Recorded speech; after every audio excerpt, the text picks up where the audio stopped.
Hello friends, आज मैं आपके साथ इकोनॉमिक्स का एक और टॉपिक लेके आया हूँ और टॉपिक का नाम है डायरेक्ट फॉरेन इन्वेस्टमेंट।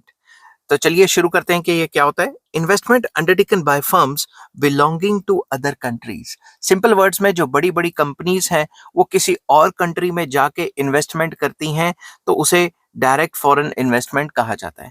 अब इसको मैं और ज्यादा स्पेसिफिकली आपको बताता हूँ। तो ये जो फॉरेन डायरेक्ट फॉरेन इन्वेस्टमेंट है इसको फॉरेन डायरेक्ट इन्वेस्टमेंट भी कहा जाता है, जिसको एफडीआई कहते हैं। और जो बाहर से जो पैसा आता है इन्वेस्टमेंट के तौर पे वो दो टाइप का होता है। एक तो होता है फॉरेन डायरेक्ट इन्वेस्टमेंट, एक होता है फॉरेन इंस्टीट्यूशनल इन्वेस्टमेंट जिसको एफआईआई कहा जाता है।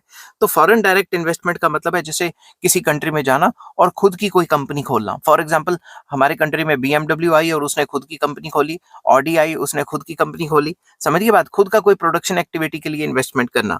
बट फॉरेन इंस्टीट्यूशनल इन्वेस्टमेंट जिसको एफआईआई कहा जाता है, इसमें बाहर से पैसा तो आता है इन्वेस्टमेंट के लिए, मगर वो खुद की कंपनी नहीं खोलते, हमारी एग्जिस्टिंग कंपनियों के ही शेयर खरीद लेते हैं, मतलब हमारी कंपनियों में इन्वेस्टमेंट कर लेते हैं, तो उसे एफआईआई कहा जाता है। तो इसलिए कहते हैं कि जो एफटीआई है वो काफी ज्यादा इंपॉर्टेंट है, क्योंकि वो तो खुद आके प्रोडक्शन एक्टिविटी क्रिएट कर रहे हैं। मगर एफआईआई का पैसा इतना इंपॉर्टेंट नहीं माना जाता, कम इंपॉर्टेंट माना जाता है, क्योंकि वो तो हमारी कंपनियों में ही पैसा लगा रहे हैं और जब उनको लगेगा प्रॉफिट वो अपना पैसा निकाल के जो है चले जाएंगे। समझ गई बात।